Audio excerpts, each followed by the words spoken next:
1947 में जब ब्रिटिश भारत से जा रहे थे, उनके सामने एक बहुत बड़ा चैलेंज था। प्रिंसली स्टेट्स, भारत में 560 से ज़्यादा छोटी बड़ी रियासतें थीं, जिनकी सॉवरेनिटी टेक्निकली ब्रिटिश क्राउन के पास थी। और जब क्राउन हट गया, तो ये रियासतें आज़ाद हो गई। अब ये डिसाइड करना उन राज्यों का काम था कि वो भारत में मिलेंगे या पाकिस्तान में। माउंटबेटन प्लान ने सिंपल गाइडलाइन दी, अगर किसी रियासत का जियोग्राफिकल, कल्चरल और रिलीजियस लिंक पाकिस्तान या भारत से मिलता है, तो वह उसे ज्वाइन कर ले। पर कश्मीर के केस में ये सब कुछ उल्टा था।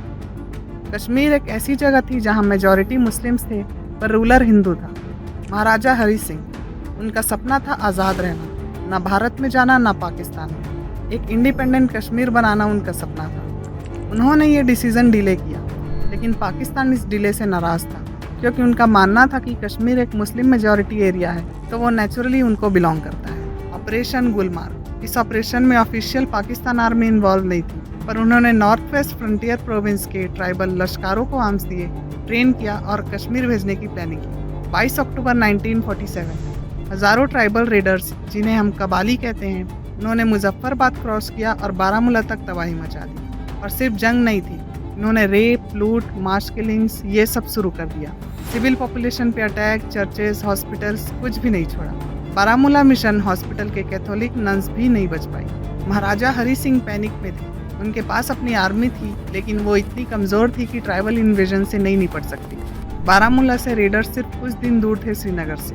अगर श्रीनगर गिरता तो कश्मीर का गेम खत्म। और उसी वक्त महाराजा ने भारत सरकार से मदद मांगी। 25 अक्टूबर 1947 डिफेंस कमेटी ऑफ इंडिया की अर्जेंट मीटिंग बुलाई गई। नेहरू, पटेल, माउंटबेटन ये सब इस मीटिंग में थे। माउंटबेटन ने कहा, India can't send it's army unless Kashmir legally becomes part of India, यानी एक्सेशन जरूरी था। 26 अक्टूबर 1947 महाराजा ने इंस्ट्रूमेंट ऑफ एक्सेशन साइन किया। ऑफिशियली कश्मीर भारत का हिस्सा बन गया।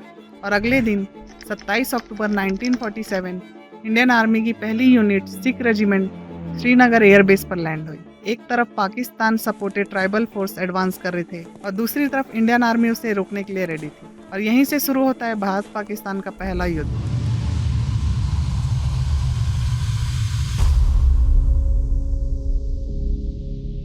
27 अक्टूबर 1947 सुबह के 9 बजे इंडियन एयरफोर्स का डकोटा प्लेन श्रीनगर में उतरते हैं। इन प्लेन्स में थे 1st बटालियन सिख रेजिमेंट के जवान। उनके पास लिमिटेड वेपन्स थे और सामने थे एक trained heavily armed tribal force. किसी भी वक्त रेडर श्रीनगर पहुंच जाते और जब तक इंडियन आर्मी ने एयर स्ट्रिप सिक्योर नहीं किया, रीइंफोर्समेंट लाना भी मुश्किल होता। इसलिए जवानों ने पहले एयरपोर्ट के चारों तरफ डिफेंसिव पोजीशंस बनाई और फिर बैटल ऑफ बदगाम ने बैटलफील्ड का फ्लो बदल दिया। 3 नवंबर 1947 बदगाम एक छोटी सी जगह थी, लेकिन स्ट्रेटेजिक पॉइंट था। यहाँ पर मेजर सोमनाथ शर्मा और उनकी कंपनी को पेट्रोल के लिए भेजा गया था। 700 से ज्यादा हेविली आर्म्ड ट्राइबल मिलिटेंट्स ने अटैक लॉन्च किया। मेजर शर्मा ने अपने 50 जवानों के साथ उनका मुकाबला किया। उस वक्त उनका हाथ फ्रैक्चर्ड था, लेकिन उन्होंने पलटन को कमांड करते हुए कहा, the enemy is only 50 yards from us, we are heavily outnumbered, I shall not withdraw an inch but fight to our last man and our last round. पूरी कंपनी शहीद हो गई। मेजर शर्मा को मिला इंडिया का पहला परमवीर चक्र। बदगाम के बाद इंडियन आर्मी ने एग्रेसिव काउंटर अटैक स्टार्ट किया। 4 सिख रेजिमेंट और 5 पंजाब रेजिमेंट को बारामूला और उरी सेक्टर में भेजा गया। गोल क्लियर था, ट्राइबल रेडर्स को पीछे ढकेलना और श्रीनगर लेह हाईवे सिक्योर करना। हर रोज माउंटेन वारफेयर चल रहे थे। सोल्जर्स -10 डिग्री सेल्सियस में फाइट कर रहे थे और उसके साथ साथ स्नोफॉल, रॉकी टेरेन और लिमिटेड विजिबिलिटी का भी प्रॉब्लम था। इंडियन आर्मी का एक प्लान था, recapture Uri and Baramulla with in 2 weeks. यह ऑपरेशन था ऑपरेशन रेस्क्यू और धीरे धीरे इंडियन आर्मी ने बारामूला को फ्री करा लिया। उरी को भी क्लियर करा दिया गया और रेडर्स पाकिस्तान ऑक्यूपाइड टेरिटरी की तरफ भागने लगे। पर दूसरी तरफ एक और बड़ा ट्विस्ट हुआ गिलगिट एजेंसी में। ये एरिया टेक्निकली महाराजा हरी सिंह के अंडर था, लेकिन गिलगिट स्काउट जो ब्रिटिश ट्रेंड रेजिमेंट थी, उन्होंने म्यूटनी कर दी। 1 नवंबर 1947 मेजर विलियम ब्राउन ने कूप लॉन्च किया और गिलगिट को पाकिस्तान के हवाले कर दिया। बिना एक भी बुलेट चलाए गिलगिट बल्तिस्तान पाकिस्तान के पास चला गया। गिलगिट के बाद पाकिस्तान ने पूंछ सेक्टर पर ध्यान दिया। पूंछ में मुस्लिम्स की मेजॉरिटी थी, लेकिन वहाँ के लोगों ने ट्राइबल फोर्स का सपोर्ट नहीं किया। वहाँ का एक्स सर्विसमैन ने लोकल मिलिटिया बनाया और इंडियन आर्मी का सपोर्ट मिलने तक सीज फेस किया। अक्टूबर से दिसंबर 1947 तक पूंछ कंप्लीटली सराउंडेड था, पर लोगों ने हिम्मत नहीं हारी। फैमिली एयर ड्रॉप्स के थ्रू सप्लाईज पहुंचाई गई और सीज ब्रेक किया गया।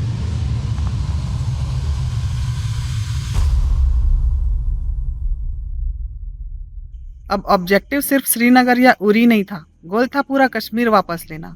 Army chief general KM. Cariappa ने कमांड लिया। ऑपरेशंस बारामूला, उरी, कुपवारा, लेह सब एक्टिवेट हुए। लेह लद्दाख सेक्टर में मेजर पृथ्वी चंद और उनकी कंपनी ने -20 डिग्री सेल्सियस में वॉक करके जोजिला पास कैप्चर किया। एक नया ऑपरेशन चालू हुआ, ऑपरेशन बाइसन, जहां भारत ने टैंक्स को पहाड़ों के ऊपर ले जाकर अटैक किया। पाकिस्तान बैक्ड रेडर्स पीछे हट रहे थे और भारत सिर्फ कुछ दिन दूर थे पूरे कश्मीर को वापस लेने से। पर भारत के अंदर एक और बैटल चल रही थी, राजनीतिक बैटल।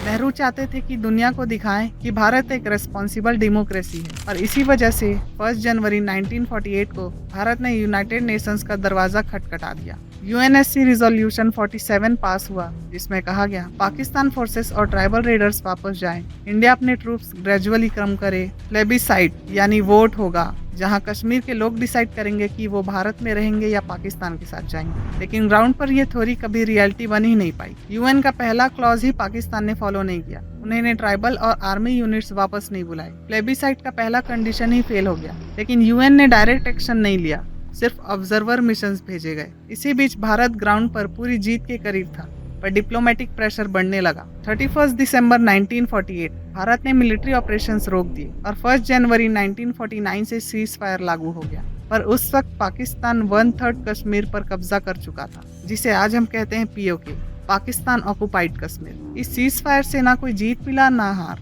बस एक परमानेंट डिवाइड मिल गया, लाइन ऑफ कंट्रोल। और सबसे बड़ा सवाल, प्लेबिसाइट, वो कभी हुआ ही नहीं। सीज फायर के बाद देश में मिक्स्ड रिएक्शंस थे। कुछ लोग कहते थे नेहरू ने एक आइडियलिस्टिक स्टेप लिया, दुनिया को इंडिया की रिस्पॉन्सिबिलिटी दिखाई। लेकिन कुछ लोग कहते थे ये एक हिस्टोरिक मिस्टेक।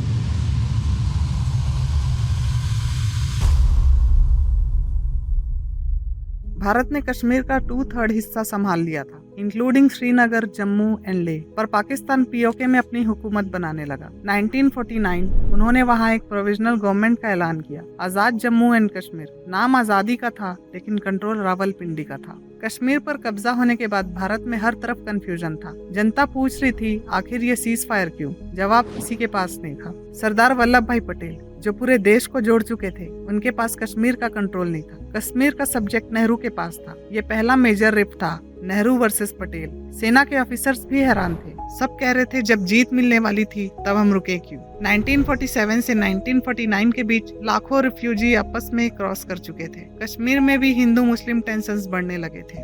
एलओसी पर कभी फायरिंग हो जाती थी, रेड्स होते थे, क्रॉस बॉर्डर स्मगलिंग, स्पाइस और सबसे ज्यादा इन्फिल्ट्रेशन। पाकिस्तान आर्मी ने पीओके में लोकल मिलिट्री ट्रेन करना शुरू किया। उन्हें बोला गया वक्त आने पर वापस जाएंगे, इसलिए आर्टिकल 370 इंट्रोड्यूस किया गया, एक स्पेशल प्रोविजन जो कश्मीर को एक अलग स्टेटस देता था। स्टेट के पास अपना कॉन्स्टिट्यूशन था, अपना फ्लैग था, सिर्फ डिफेंस, फॉरेन अफेयर्स और कम्युनिकेशन भारत के अंडर था। लेकिन यही आर्टिकल 370 अगले 70 साल तक भारत के लिए एक पॉलिटिकल माइन बन गया। भारत और पाकिस्तान दोनों बॉर्डर्स पर बंकर्स, एयरफील्ड्स और फॉरवर्ड बेसेस बनने लगे। कोल्ड वॉर की तरह एक रेस चालू हो गई। पाकिस्तान ने अमेरिका के साथ मिलिट्री एड पैक्ट साइन किया और भारत यूएसएसआर के करीब जाने लगा।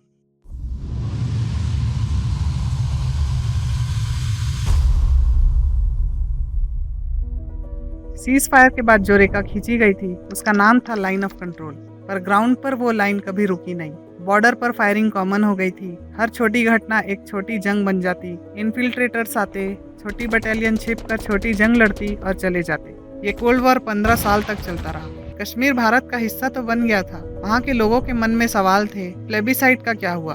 शेख अब्दुल्ला, जो नेहरू के क्लोज थे, उन्होंने भी पब्लिक में कहा अगर प्लेबिसाइट होता तो लोग क्या चाहते, भारत या पाकिस्तान? ये स्टेटमेंट नेहरू को चुभा और 1953 में शेख अब्दुल्ला को अरेस्ट कर लिया गया। सीज फायर के बाद दोनों देश ने एक पैक्ट साइन किया, लियाकत नेहरू पैक्ट, माइनॉरिटीज के प्रोटेक्शन के लिए। लेकिन ग्राउंड पे कम्युनल वायलेंस चालू रहा। इंडिया और पाकिस्तान के रिलेशन हर साल और खराब होते गए। वाटर डिस्प्यूट्स, जिसका रिजल्ट था Indus valley treaty 1960। Military alliances, Pakistan ने ज्वाइन किया सीटो और सेंटो यूएस के साथ। ट्रस्ट पूरी तरह से खत्म हो चुका था। 1950s के एंड तक पाकिस्तान ने डिसाइड कर लिया था कश्मीर अब डिप्लोमेसी से नहीं मिलेगा। आर्मी ने एक सीक्रेट मिशन प्लान किया, ऑपरेशन गिब्रल्टर 1965, जिसमें ट्रेन मिलिटेंट्स को एलओसी क्रॉस करवाया गया। उनका प्लान था कि कश्मीर के लोग उठेंगे, आजादी की जंग शुरू होगी। लेकिन पाकिस्तान एक बात भूल गया था, ये 1947 का कश्मीर नहीं था, इस बार इंडियन आर्मी रेडी थी। अगस्त 1965 इन्फिल्ट्रेशन पकड़ी गई। इंडियन आर्मी ने पहली बार पीओके के अंदर जाके रिटेलिएट किया और ये रिटेलिएशन बन गया सेकेंड इंडो पाक वॉर।